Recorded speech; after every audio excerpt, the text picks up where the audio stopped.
Buenos días, mis hermanos y hermanas, familia en la fe. Hoy es el día que el Señor ha hecho para honrarle y reconocerle públicamente a través del testimonio de aquellos que hemos creído en Jesucristo. ¿Estamos listos para alabar, para adorar al Señor? Yo sé que sí. Nos vamos a gozar y alegrar. Te invito a que pongamos este tiempo en oración, pidiendo que la obra poderosa de su Espíritu se mueva y se manifieste entre nosotros. Oremos.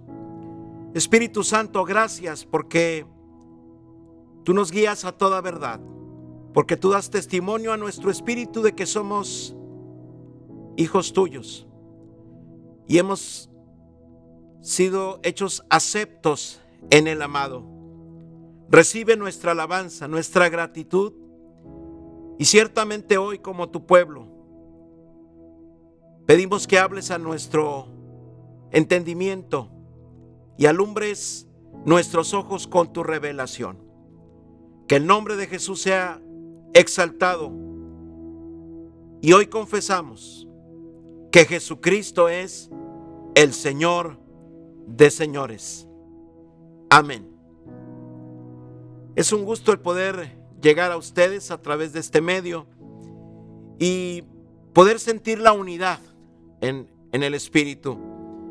Hoy quiero invitarte a que abramos la Escritura en el segundo libro del profeta Samuel y nos unamos en la lectura del capítulo 15 y daremos lectura a los primeros 13 versículos. Aconteció después de esto que Absalón se hizo carros y caballos, y 50 hombres que corriesen delante de él. Y se levantaba Absalón de mañana, y se ponía a un lado del camino junto a la puerta, y a cualquiera que tenía pleito y venía el rey a juicio, Absalón le llamaba y le decía: ¿de qué ciudad eres? Y él respondía: tu siervo es de una de las tribus de Israel. Entonces Absalón le decía: mira, tus palabras son buenas y justas, mas no tienes quien te oiga de parte del rey. Y decía Absalón: ¿quién me pusiera por juez en la tierra para que viniesen a mí todos los que tienen pleito o negocio, que yo les haría justicia? Y acontecía que cuando alguno se acercaba para inclinarse a él extendía la mano y le tomaba, dice, y lo besaba. De esta manera hacía con todos los israelitas que venían al rey a juicio, y así rodeaba a Absalón el corazón de los de Israel. Al cabo de 4 años, aconteció que Absalón dijo al rey: yo te ruego, me permitas que vaya a Hebrón a pagar mi voto que he prometido a Jehová. Porque tu siervo hizo voto cuando estaba en Jesús, en Siria, diciendo: si Jehová me hiciere volver a Jerusalén, yo serviré a Jehová. Y el rey le dijo: ve en paz. Y él se levantó y fue a Hebrón. Entonces envió Absalón mensajeros por todas las tribus de Israel diciendo: cuando oigáis el sonido de la trompeta diréis: Absalón reina en Hebrón. Y fueron con Absalón 200 hombres de Jerusalén convidados por él, los cuales iban en su sencillez sin saber nada. Y mientras Absalón ofrecía los sacrificios, llamó a Aitofel, Gilonita, consejero de David, de su ciudad de Gilo. Y la conspiración se hizo poderosa y aumentaba el pueblo que seguía a Absalón. Y un mensajero vino a David diciendo: el corazón de todo Israel se va tras Absalón. Esta mañana estaremos terminando esta serie de predicaciones, La unidad del Espíritu, donde hemos estado analizando que cuando se corrompe la estructura de autoridad, se van creando abismos y esto va provocando a la anarquía, a la rebelión y a la traición. Pero Dios nos ha hecho un llamado para levantarnos como iglesia y construir en su nombre y en su poder la unidad que desea el Espíritu Santo. que esta sea una realidad entre nosotros en estos tiempos. Es mi oración, mi deseo, pero también es el trabajo de todos nosotros. Pidámosle a Dios esa facultad que tanto necesitamos para salir adelante de cualquier adversidad. Fuimos creados para la alabanza de su nombre. Nuestra congregación se ha caracterizado por cantar a través del coro, a través del grupo de alabanza, el grupo de adoración, a través también de todos nosotros que somos su pueblo. Es una manera maravillosa de poder alegrar este momento adorando al Señor. Y te pido en el precioso nombre de Jesús que hoy, con todo tu ser, con todas tus fuerzas, con todo tu amor, le demos gloria al Señor y que le podamos expresar que Él es hermoso, que Él es precioso, como dice el libro de Cantares.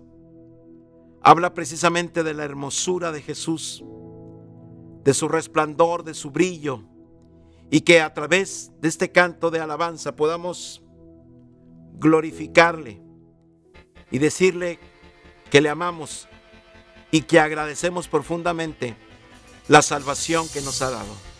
Así que te doy gloria y alabanza.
Ha sido hermoso poder entonar esta alabanza.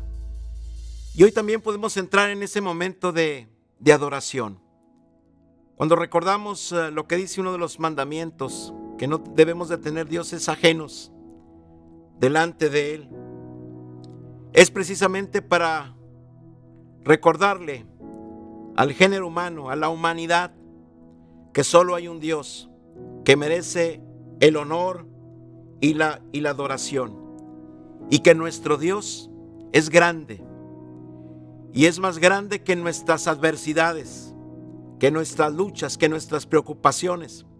Así que yo te invito que mientras adoramos al Señor con este cántico, nuestro Dios es grande, podamos también descansar en Él y dejar nuestras cargas, nuestras preocupaciones y decirle al Señor: ministrame, restáurame y levántame, porque escrito está que Él levanta del polvo al desvalido y lo hace sentar con los príncipes de su pueblo. Adoremos al Señor. Agua en vino transformó, los ojos de ciegos abrió, nadie como tú. No, no hay. Brillas en la oscuridad, de lo vil nos levantas, nadie como tú. No lo hay. Mi Dios es grande, mi Dios es fuerte, siempre más alto que cualquier otro. Nuestro Dios sana, grande en poder, nuestro Dios, mi Dios.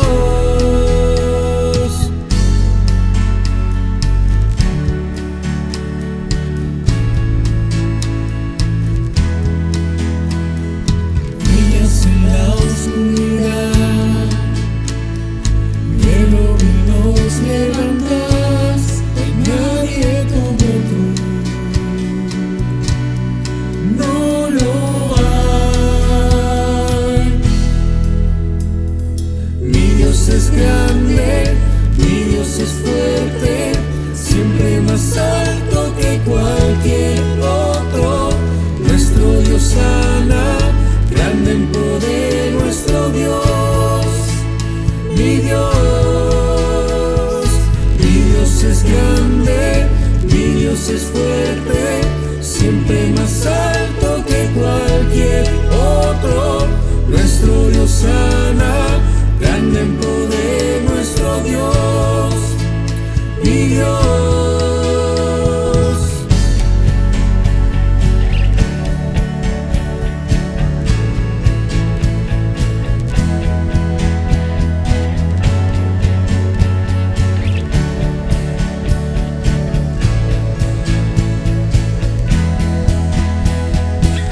Si Dios es por nosotros, ¿quién contra nosotros? Si Dios es con nosotros, ¿quién nos podrá parar? Si Dios es por nosotros, ¿quién contra nosotros? Si Dios es por nosotros, ¿quién nos podrá parar?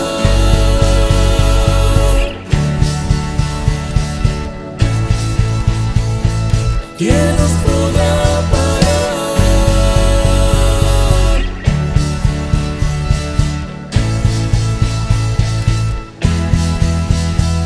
Mi Dios es grande, mi Dios es fuerte, siempre más alto que cualquier otro.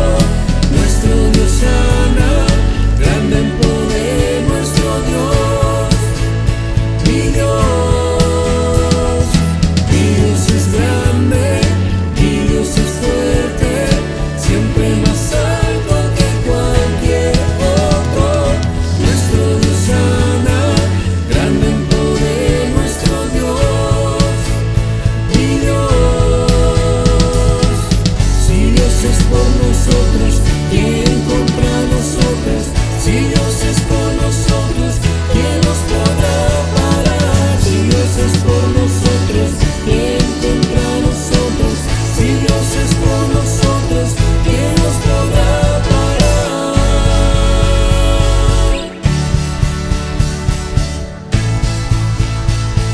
¿quién los podrá parar?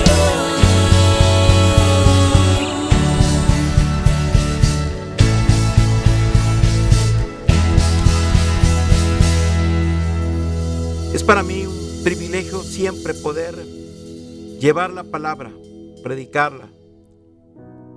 Y siempre le pido a Dios que Él sea quien respalde en mi imperfección el mensaje que Él tiene para todos nosotros. Y espero que esta mañana cumpla también ese propósito.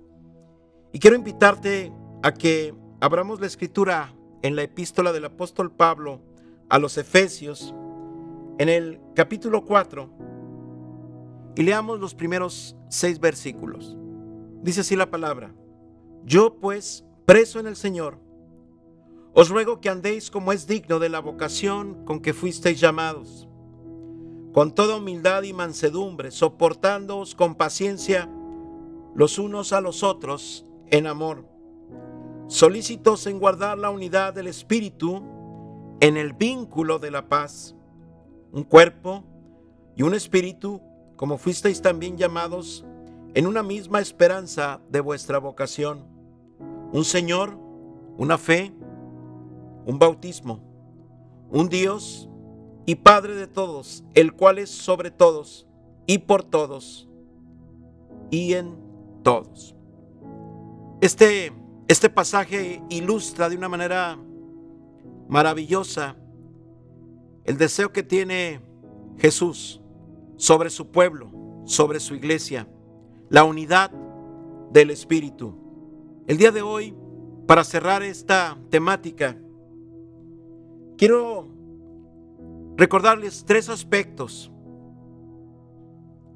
que nos van a ayudar a reflexionar, pero también a tomar acciones y decisiones contundentes en pro de la unidad del Espíritu.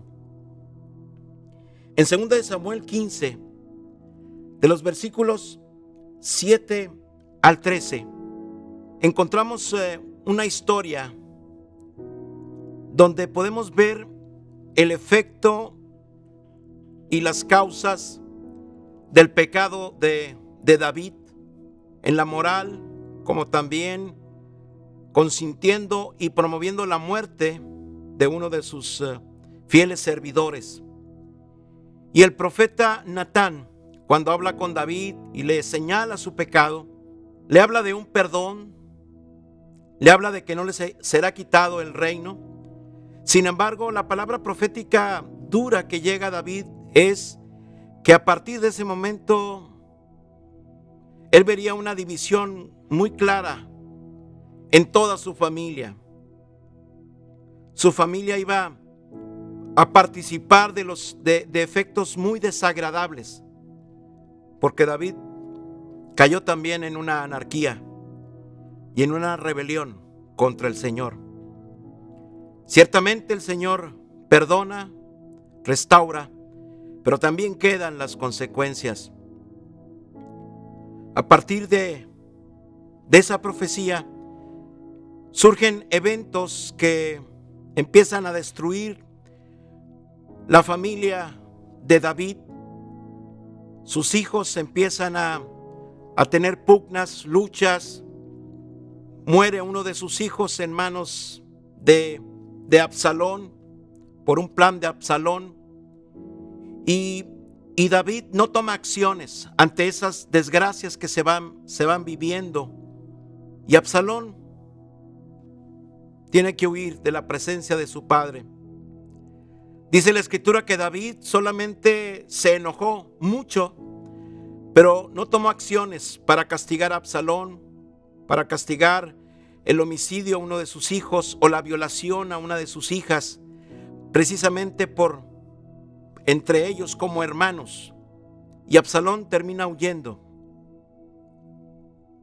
Y pasan 11 años lejos de su padre hasta que él regresa a Jerusalén. Pero al regresar también su padre se tarda años, un par de años en recibirlo. Y creo que este abismo y esta falta de decisión y de trabajar en pro de la unidad y de restaurar un hogar que se está desmoronando, David se mantuvo pasivo, sin actuar de la mejor manera. Qué interesante es que cuando revisamos el perfil de David, nos encontramos con un verdadero adorador del Señor, con un inventor de instrumentos, con un poeta que escribe salmos, un hombre que sabe de la oración. Sin embargo, pareciera que en su rol de padre no pudo tener el éxito que él hubiera querido tener. Él mismo fue quebrantado por su pecado y perdió esa autoridad para guiar a su familia. Es aquí, en este capítulo 15 del segundo libro de Samuel, donde nos damos cuenta de que ha germinado en su corazón una semilla que comenzó con rebelión, con una decepción de su padre, y ahora esa ha crecido una semilla de rebelión y de traición a su propio padre. Dice la escritura que Absalón empezó a conquistar el corazón de la gente porque supo detectar cuál era la falla de su padre. Su padre no sabía escuchar, no sabía abordar los problemas, no sabía platicar. Él le dice a la gente: si yo tuviera la capacidad para gobernar, yo te escucharía y te ayudaría a resolver los problemas. Dice, porque mi padre no sabe hacerlo. Se empieza a gestar un plan en el corazón de Absalón, y es un plan contra su padre, contra el ungido de Dios. Y él empieza a estar en las puertas, en los lugares claves, para robar, dice, el corazón de la gente. Y la gente lo empezó a seguir. Y el plan era que Absalón tendría la capacidad para reinar. Ese era el sueño. Era lo que había en los pensamientos de Absalón. Voy a reinar y voy a comenzar en Hebrón. Y dice que ahí se gestó un golpe de estado. Y hay una gran conmoción. Y dice la escritura que David cayó precisamente en esta trampa. Y él mismo decide dejar Jerusalén. Y en el camino, con su séquito, con sus seguidores, se ve un David derrotado. Un David que ha sido traicionado. Un David que no tiene esperanza. Y es ahí donde probablemente algunos escritores y teólogos piensan que fue quizá el momento donde él compuso el Salmo 23. Precisamente recordando que el Señor era su pastor y que nada le iba a faltar. Y que en lugares de delicados pastos le iba a hacer descansar. Y lo llevaría junto a aguas de reposo. Mientras probablemente él va realizando esta oración, este salmo, este cántico del alma, este cántico de dolor, es precisamente visualizando las cosas que tiene a su alrededor, cruzando el monte de los olivos, el valle del Cedrón, la oscuridad, la preocupación. Aunque ande en valle de sombra o de muerte, no temeré mal alguno, porque tú estarás conmigo. Tu vara y tu cayado me infundirán aliento. David sabe que le ha fallado al Señor, que dejó de ser íntegro, que no supo conservar la unidad en el reino, en su familia. Él se siente precisamente confrontado, y ahí es donde él dice: Señor, necesito tu vara y tu cayado. Es decir, tu corrección, tu exhortación, pero también que me ayudes a no caer y a no morir. Sé que vas a preparar un banquete para mí en presencia de aquellos que me están angustiando. Sé que ciertamente ungirás mi cabeza con aceite y mi copa estará rebosando. Él probablemente está recordando ese momento cuando Samuel derramó ese aceite para consagrarlo y ungirlo para ser el rey de Israel. Cuántos sueños, cuánta ilusión había en aquel joven. Y ahora, después de varias décadas, ya entrando en la edad de madurez, entrando a esa tercera edad, él vuelve a recordar su llamado, lo que implica ser rey, lo que implica gobernar con justicia y mantener a ese pueblo en la unidad, porque un reino dividido no prevalecerá. Jesucristo lo enseñó también a sus seguidores y discípulos, y les habló de que el enemigo muchas veces en ese reino de maldad mantiene una unidad. Dice, y aún el enemigo en su maldad no se divide porque no prevalecerá. Pero sí la maldad puede infectar el bien y la luz si le damos cabida a ello, y eso terminará destruyendo y desmoronando un reino, un territorio. Así que el principio espiritual es la unidad del Espíritu, la unidad en el Espíritu Santo para poder seguir adelante. David huye de su hijo Absalón, se ve derrotado, pero quizá el Salmo 23 es precisamente el mejor documento que él nos ha dejado para entender la importancia de la unidad. Cuando un lugar se ve quebrantado, cuando se ve desolación, cuando se da la anarquía, cuando se da la rebelión, cuando se da la traición, es el momento para decir: el Señor es mi pastor, es reconocer nuevamente su autoridad y nada nos va a faltar. Y que aunque andemos en valle de sombra de muerte, no vamos a tener ningún temor, porque Él nos va a ayudar a salir adelante. Porque si confiamos en Él, ciertamente el bien y la misericordia nos seguirán todos los días de nuestra vida, y con Él viviremos por largos días. Absalón es el resultado de la inconformidad, de la rebelión, de la venganza. Absalón es el personaje que, al no ser ministrado y al no tratar con su corazón y con sus emociones, se le permitió que creciera en él la anarquía, y fue contra su padre, contra el ungido de Dios. Pero lamentablemente esto le costó la vida a Absalón, y fue una historia triste. Otro evento que lastimó el corazón de David. Eso es lo que provoca la anarquía: desolación, tristeza, muerte y daños emocionales.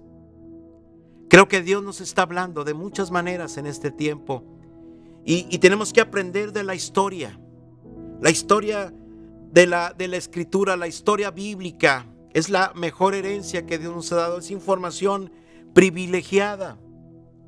Lamentablemente a veces no hemos sabido tomarla en su momento o a tiempo o llevarla a una aplicación como debe, pero nunca es tarde para aprender y para reaccionar.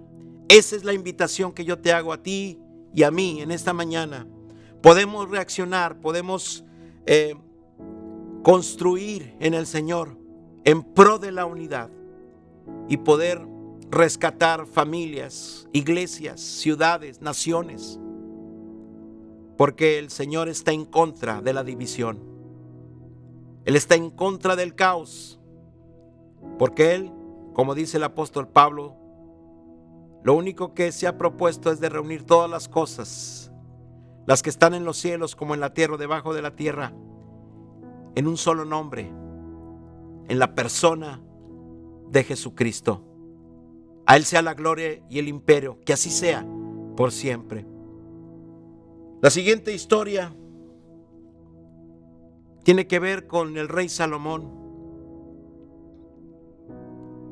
el hijo también de David. Él fue el que continuó su obra. Y te invito a que vayamos al primer libro de Reyes, capítulo 11, los primeros 4 versículos. Pero el rey Salomón amó, además de la hija de Faraón, a muchas mujeres extranjeras, a las de Moab, a las de Amón, a las de Edom, a las de Sidón y a las Eteas, gentes de las cuales Jehová había dicho a los hijos de Israel: no os llegaréis a ellas, ni ellas se llegarán a vosotros, porque ciertamente harán inclinar vuestros corazones tras sus dioses. A estas pues se juntó Salomón con amor, y tuvo 700 mujeres reinas y 300 concubinas, y sus mujeres, dice, desviaron su corazón. Y cuando Salomón era ya viejo, sus mujeres inclinaron su corazón tras dioses ajenos, y su corazón no era perfecto con Jehová su Dios, como el corazón de su padre David. Esta es una historia también que se transforma en tristeza y con grandes estragos a la muerte de Salomón, precisamente por haber hecho caso omiso de la ley del Señor, de los estatutos, de los principios. Esta rebelión, esta anarquía, esta traición a la fe, lo llevó precisamente a idolatrar a sus mujeres. Y esto trajo consigo una calamidad histórica. Después de Salomón, el pueblo de Dios se dividió en el reino del norte y en el reino del sur. Samaria y Jerusalén fueron las capitales con diferentes reyes.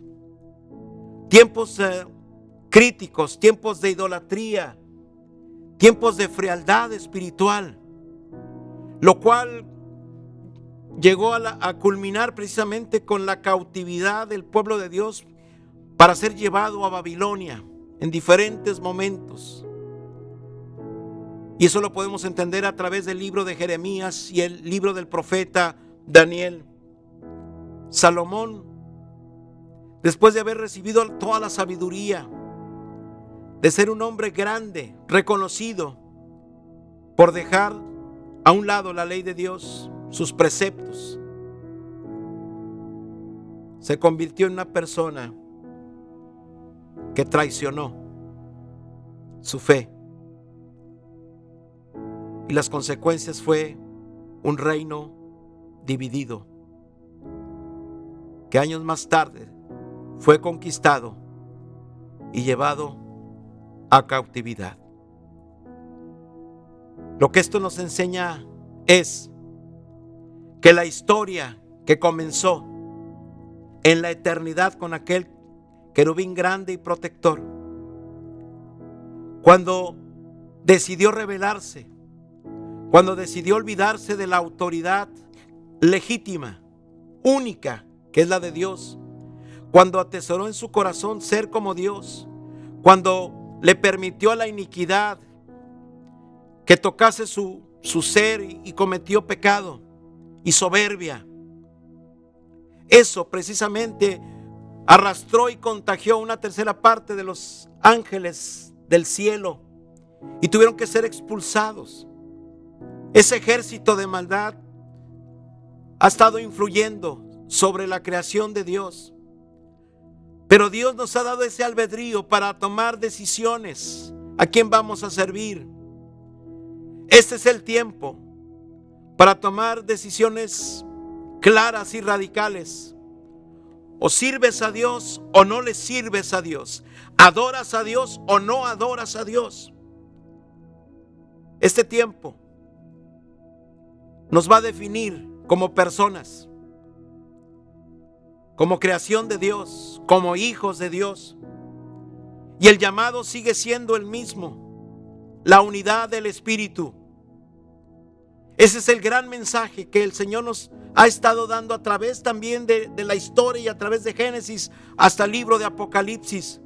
Él no está a favor de las divisiones, de los abismos, de las rebeliones, de la anarquía, de la traición. Todo eso es parte de la división y de la fragmentación del alma y del espíritu y del cuerpo de aquellos que el Señor ha creado a su imagen, conforme a su semejanza. En Juan capítulo 17, de los versículos 12 al 21, se encuentra la oración sublime de Jesús. Es la oración que Él realiza antes de ser llevado a la crucifixión. Esa noche en Getsemaní, en ese momento, Él también hace una oración por nosotros. Y su oración es: Padre, te pido que ellos, o sea nosotros, sean uno, como tú y yo, Padre, somos unos. La oración de Jesús también fue por nuestra unidad, la unidad del Espíritu. El Señor Jesús nos abre los ojos el día de hoy para entender qué importante es vivir en la unidad del Espíritu. No es solamente una palabra o un concepto bonito, no solamente es decirlo por decirlo, es una realidad y es una hermosa cobertura espiritual y un arma poderosa en el Señor, la unidad. Salmo 133 nos dice: mirad cuán bueno y cuán delicioso es habitar los hermanos juntos, dice, en armonía, dice, es como el buen óleo que desciende. Es una unción sobrenatural, una unción sacerdotal que consagra, que cuida, que protege. Esa es la unidad del Espíritu, lo que necesitamos hoy más que nunca. La unidad del Espíritu va más allá de nuestras formas de interpretar la Escritura. Ellos mantienen una maravillosa unidad, digna de imitar. Ellos, siendo Dios, siendo ese Dios en tres personas, tienen muy claro cómo trabajan, cómo actúan. No hay división entre ellos. Hay una perfección. La pregunta en esta mañana es: ¿dónde comienza la unidad? Y la unidad comienza en ti primeramente, en mí. ¿Cómo? Tenemos que ser hombres y mujeres de una sola pieza. Debemos de tener congruencia en nuestro pensamiento, en nuestra fe, como en nuestro actuar. No puede haber una contradicción en nuestra vida. Cuando soy congruente y cuando puedo vivir lo que predico, entonces se da la unidad en mi persona. Si yo puedo ser congruente, entonces podré hacer unidad con mi hermano y con mi hermana, con mi familia en la fe. La invitación es que busquemos y construyamos la unidad del Espíritu, por supuesto con su ayuda. Pero la unidad comienza en tu vida primeramente. No debe de haber contradicción, porque cuando hay contradicción, entonces no vas a poder hacer sinergia ni unidad con tu hermano. Es importante que la unidad comience primeramente en ti. Eso nos va a ayudar a establecer lazos afectivos, lazos de amor, lazos de trabajo, lazos de comunión, y vamos a poder vivir en el Espíritu.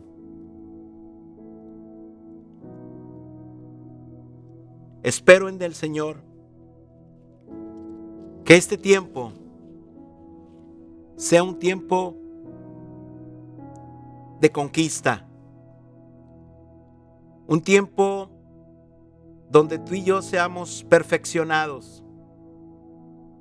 No podemos ser de doble ánimo, como dice el apóstol Santiago. No puede haber una bipolaridad espiritual, porque entonces no hay unidad en mi propia persona y no puedo hacer unidad con las personas que están a mi alrededor o en mi entorno. Seamos de un solo ánimo, hombres y mujeres de verdad, hombres y mujeres de una pieza. Ahí es donde comienza la unidad y podremos, guiados por su Espíritu, ir creciendo en la unidad del Espíritu. Y esto hará de nosotros una iglesia fuerte. Y podemos decir, como lo dijo Jesús, las puertas del infierno no prevalecerán contra su iglesia.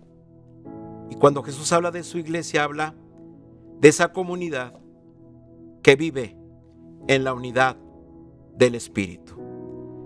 Que el Señor cumpla su propósito en nosotros.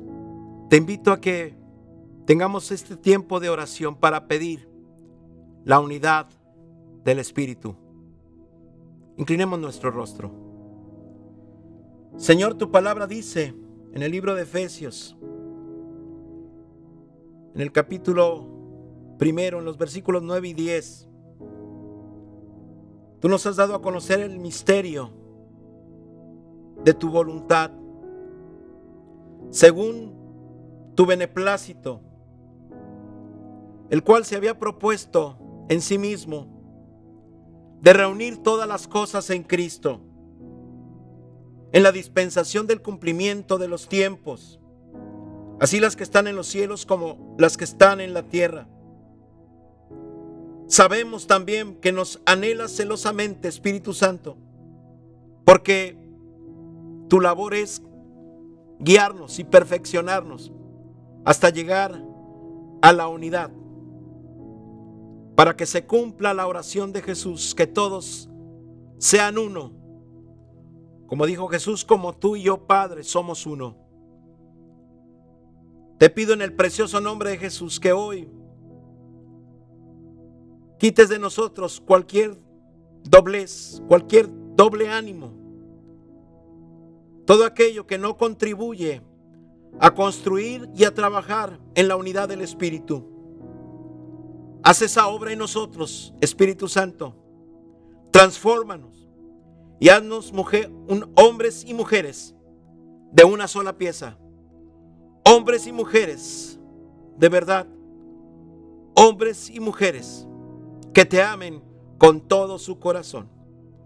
Te ruego que esta palabra no vuelva vacía y nos ayude en este tiempo a ser una iglesia fuerte y poderosa para tu gloria, y de esa manera se cumpla el deseo de Jesús, que las puertas del infierno no prevalecerán contra su iglesia, porque la iglesia es esa asamblea que ha aprendido a vivir en la unidad del Espíritu, una asamblea que no se contradice, sino que su único deseo es amar a Dios, a su semejante y a uno mismo, porque ahí se encierra el gran mandamiento y el cumplimiento de la ley. Todo esto hoy lo agradezco en el precioso nombre de Jesús. Ahora, que la gracia de Dios Padre, Dios Hijo y Dios Espíritu Santo sean con cada uno de nosotros y con nuestras familias, ahora y siempre. Amén. La paz del Señor esté con ustedes, mis hermanos. Mi deseo es que esta semana vean la gloria de Dios y vean las cosas que el Señor puede hacer en nuestro carácter, en nuestro temperamento, en nuestras decisiones. Dejémonos guiar por el Espíritu Santo y veamos con nuestros ojos lo maravilloso que es vivir en la unidad del Espíritu. Bendiciones y la mejor de las semanas.